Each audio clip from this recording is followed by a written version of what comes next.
मेरे प्यारे साथियों, आज मैं आपको इस वीडियो के माध्यम से ये बताना चाहूँगा कि जो भी बच्चे, जो मेरे प्यारे साथी सिविल सर्विसेज की तैयारी कर रहे हैं,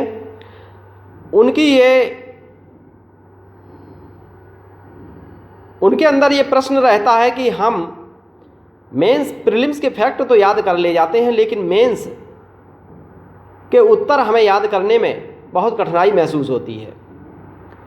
तो सबसे पहले हमें ये ध्यान देना चाहिए मेरे प्यारे साथियों कि जब हम किसी टॉपिक का अध्ययन करते हैं तो उस टॉपिक के कठिन शब्दों को हटाकर उनकी जगह पर अपने सरल शब्दों को प्रयोग करने की कोशिश करें।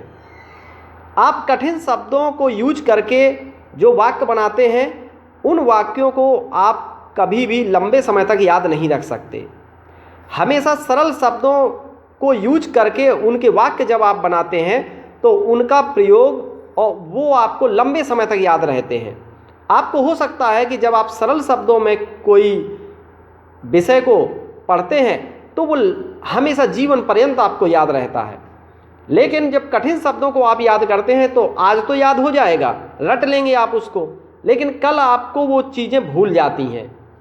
ठीक है, यदि आप चाहते हो कि लंबे समय तक आपकी मेमोरी में कोई चीज़ बनी रहे तो आपको उनको सिंपल वर्ड का यूज करना होगा।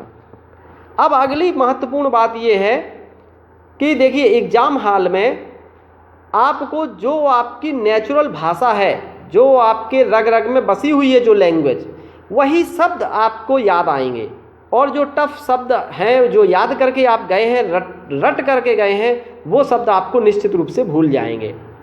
कभी भी हम किसी टॉपिक को पढ़ते हैं तो उन वाक्यों को, उन शब्दों को रटने की कोशिश ना करें, उसके भाव को समझने की कोशिश करें कि इस प्रश्न के उत्तर के अंदर क्या कहा गया है। ठीक है, जब भी आप प्रश्न पढ़ते हैं, किसी प्रश्न का उत्तर पढ़ते हैं, तो आप उसके बारे में भी ये पढ़ें कि ये क्या है। ठीक है, ये टॉपिक क्या है, इस विषय की परिभाषा क्या है, इसको क्या सही है इस प्रश्न के उत्तर के बारे में और क्या गलत है, इसका विश्लेषण क्या है, एनालिसिस करें। अगर सही है तो क्यों सही है, गलत है तो क्यों गलत है, और आगे के लिए रास्ता क्या है, सरकार को इसमें क्या करना चाहिए, आम नागरिक या जनता की इसमें क्या भूमिका होनी चाहिए, आगे की राह यानी कि निष्कर्ष आपको देना पड़ेगा, अपना व्यू भी आपको देना पड़ेगा उस प्रश्न के उत्तर में कि आपका व्यू क्या है, कि ये योजना कैसे होना चाहिए, ये चीज़ अगर किसी ने कोई गलती करी है तो उसमें क्या सुधार किए जाने चाहिए, उसके क्या लाभ हैं, क्या हानि है, प्रोज एंड कॉन्स। तो इन सब प्रश्नों को क्वेश्चन मार्क आप अपने माइंड में लेके चलेंगे किसी टॉपिक को पढ़ते समय। ऐसा नहीं कि आपने कोई एडिटोरियल उठाया न्यूज़पेपर का और आपने पढ़ना शुरू कर दिया। आपके माइंड में ये रहना चाहिए कि ये आज हम टॉपिक पढ़ रहे हैं तो इस के क्या, क्यों, कब, कैसे, कहाँ, किस वजह से, क्या रीजन है, क्या विश्लेषण है, क्या समालोचना है, क्या ऐसे आलोचना है, आगे का निष्कर्ष क्या है, आगे की राह क्या है, क्या सरकार को कदम उठाने चाहिए, क्या आम नागरिक को उठाने चाहिए।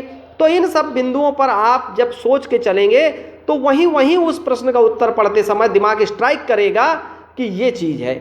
अगर ये प्रश्न ऐसे आता है तो मैं इसका उत्तर ऐसे लिखूंगा। अगर आप क्वेश्चन पहले से लेके नहीं चल रहे हो माइंड में तो आप वो टॉपिक अच्छी तरह से समझ नहीं पा रहे हो। ठीक है, आप पढ़ने के बाद उसको छोड़ दीजिए, आप रटिए मत।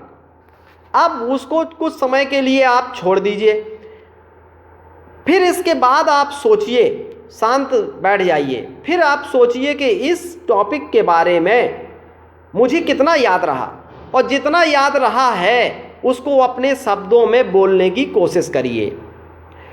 जो भी आप सब याद रहेंगे वही आपको जीवन पर्यंत याद रहेंगे, और जितनी चीज़ें आप भूल जाएंगे उतनी आप निश्चित रूप से आगे भी भूल जाएंगे, वो आपको हमेशा के लिए याद नहीं हुई। तो जो आपके माइंड को कैच करना था, जिन कीवर्ड को कैच करना था उसने कैच कर लिया, और जितना छोड़ना था उतना छोड़ दिया। ठीक है, पढ़ने के बाद आपको चिंतन करना है, उस टॉपिक को समझना है, उसके बारे में चिंतन करना है कि क्या था इस टॉपिक में, सोचिए उसके विषय में, अपने दिमाग पर जोर डालिए।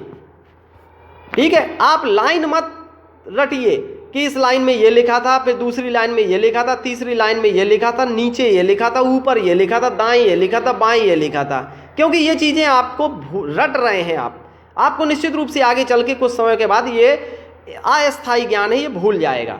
यदि आप लंबे समय तक स्थायी ज्ञान चाहते हो तो मेरे इस बताए हुए रास्ते पर ये चलिए आप।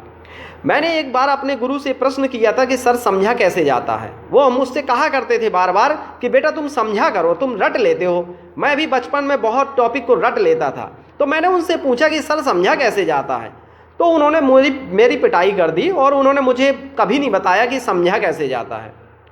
जब मैं आगे हाई लेवल पर तैयारी करने पहुंचा इलाहाबाद, तब मुझे समझ में आया कि समझा कैसे जाता है। वो जानकारी मैं आपको शेयर कर रहा हूँ, ठीक है। तो इसी को समझना कहते हैं दोस्तों, इसी को याद करना कहते हैं, इसी को चिंतन करना कहते हैं, ठीक है। तो मेरे प्यारे साथियों, आप समझ गए होंगे। आप रट्टू तोता मत बनिए, आप किसी टॉपिक को समझिए, उसको अपनी भाषा में लिखने की कोशिश करिए, ठीक है। और जो भूल रहा है उसको भूल जाने दीजिए। सब कुछ याद करने की कोशिश ना करिए कि आपको एक ही बार में सब कुछ महान ज्ञाता हो जाए, ऐसा ना सोचिए, ठीक है। Thank you.